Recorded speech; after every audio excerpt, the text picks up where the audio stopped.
Hey guys, I want to shoot a video. I'm just gonna walk around because I just want to speak. um,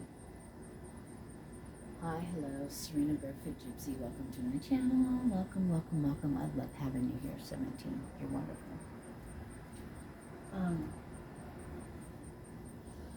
So I was texting with a friend of mine, somebody I know, an integral part of my life. This person. I was 33 when I said that. And what came to me, the download that I got, which is I don't believe I've ever, well, no, I have not looked at it this way. But, you know, the ones that are against you, your own self even, right? Or anyone else, we'll just say whatever's against you, however you want to put it, how things are in this world right now, the way things are looked at and viewed or whatever. What's a good way of doing that? Through time. And it's bringing me back to Bible study, and they talked about being busy, being under Satan's yoke. Because when you're busy, like he's trying to build a company, but it just, this is just a different look on it. It doesn't matter what anyone does or what the busy is, okay? The time stealer delusion, I know, but chasing for money and with great intentions. With great intentions, right? I'll use him for an example. He's working on building a company, so he's got bids and he's got to do the work and then he's got to fix the things and, you know, and then have whatever. In his mind, he's doing something good, you know? The road to hell is paved with good intentions, but that's the illusion part of it all.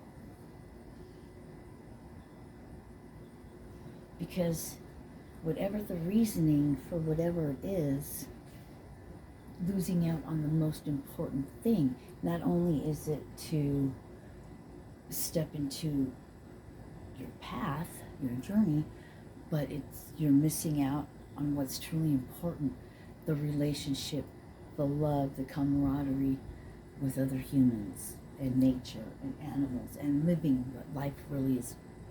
That's living what life is meant for. So that's a great way the enemy can use, yeah, sure, what does it say? Understand? I don't know what it says, I can't see it. Smoking if you got him or something like that, I don't know. If you got him smoking, I don't know. Anyway. It's a really soft shirt, I love it. And it just so happens to be green, and I put on green, so it matches. Ta-da!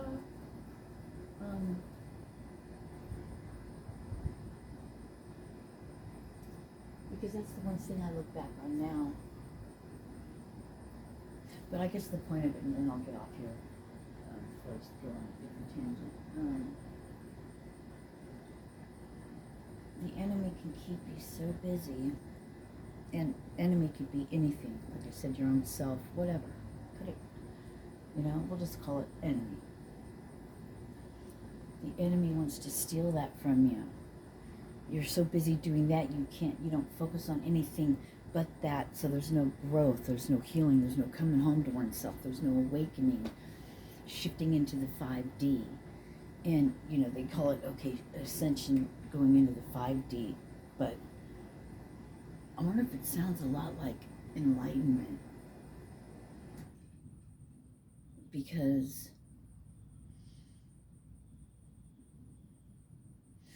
the anger's gone away, in a sense. Not saying things don't happen, it's different. It's different. You look at things through love and you find out what's most important. I don't know, it's just, look it up, do the research yourself. Do a self-inventory and see where you're at. I'm sure there's a video. I think I saw a video like, how do you know 11 signs or whatever you're living in the fifth dimension. I didn't get through all of them. But, and to me, that's what I was talking about in like Bible study. It's that, and what I speak about is that coming home to self, to the God within you, to who you are, coming from a place of love. You can call it going into the fifth dimension. You could call it, being one with God. It doesn't. What it all boils down to is a 4-letter word: love.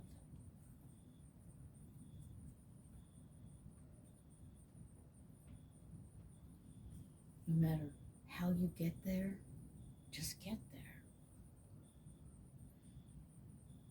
It's a very nice place.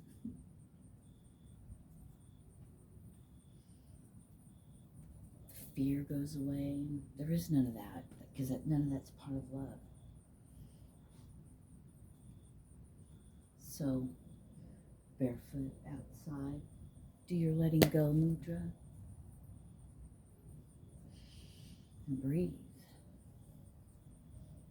and release, and let go, and then let it go. Say thank you often. Thank you for this beautiful day. Thank you for this awesome clothes I have on, and this freaking phone that I can video, and I have no idea what I'm doing. I just do it. And I like people that are truly authentically themselves. I personally, and that's all I can go off of is myself. That's all I know is me. So I don't care how outlandish, how outrageous, but when they own that shit and it's fun, and you realize it's just fun, but they're a good person no matter what it looks like on the outside or what they do. You know them by their fruits. You know them by who they are, their energy, their aura. What do they give out? How does your human react?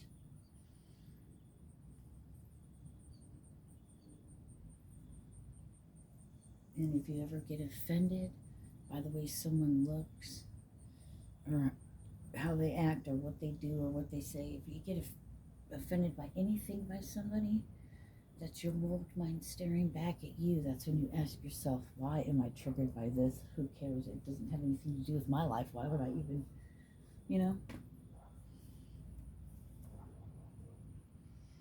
But before you look out, always look within.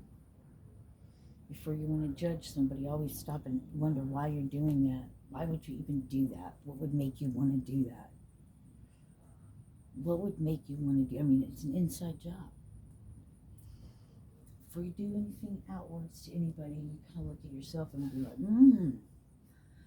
because then you're going to start finding a lot of harsh truths you're going to have to face, and most people don't want to. And guess what? You're that asshole.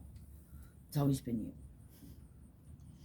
I saw this thing a couple minutes. This elderly lady, she was talking about Carl Jung, I think, and she's like got really mad and stormed out because she's like, why are people always mean to me? He's like, why are you always mean to people? She got mad and stormed out, and she's like,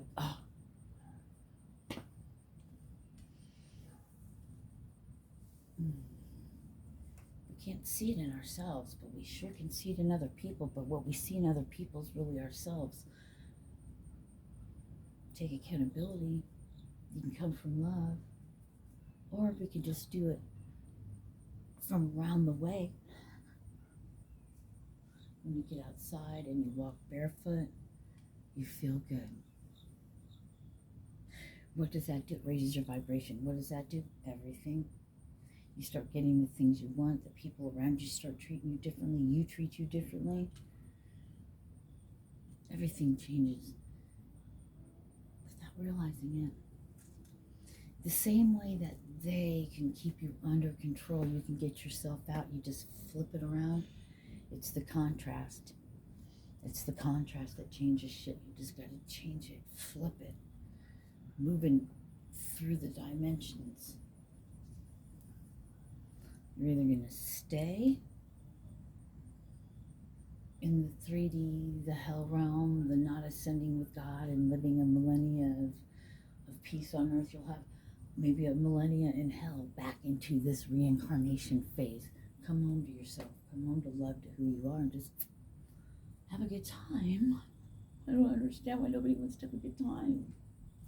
Nobody wants to be happy, even me. I have another friend who says, yeah, there's this real account, there's money, you know. Why, when are you going to stop punishing yourself for something you can't change? The only thing you could do is lead by example now. Be the person that you wanted, that you needed in your life at that time when you were, at those times when it was really hard for you. Be that person you wish you had then. Be that. Don't forget where you came from. You don't have to camp out there, but just don't lose sight of where you were to where you are now. Like parents having children. You ask so much of your children, but have you ever stopped and thought about what you were like when you were that age? We forget. We forget that we were younger. We forget that we didn't know these things before. So what do? Society says, beat yourself up about it. So we do, gladly, because we already do that anyway. So it just feeds our ego, our pain body of, see, I am a piece of shit, just like everybody says. See, even I can't count on myself. See, it's your self-talk, but it's everybody else's voice that you're just mimicking because you were a recorder. From 0 to 7, you just took in everything. From 0 to the age 7, all you do is suck in information. And you record it, and you programmed, and you're sent there. And then if you've had a horrendous childhood, you spend your entire life hurting yourself and beating yourself up and having nothing because that's how somebody else programmed you to think that way because they were hurting as well. You want to talk about curse breakers, chain breakers? Well, lead by example. You can't change the past, but you have now. Grandchildren are a reprieve. Parents that didn't have a freaking clue what they were doing, maybe they were really young or they were just messed up at that time, whatever. You didn't know. It's a test subject. It's an experiment, and they're all different. And then you're older and you become a grandparent, you're like, reprieve. But you have to let go that you weren't that parent before. But look at you now. You can't change the past, you have right now. And isn't now great? I love you. Namaste. That was some side note. Sally? Anyway. Namaste. And the hand mudra for today is letting go and point down. Unless you're doing the breathing one. Okay? But point down. Interlock. Namaste.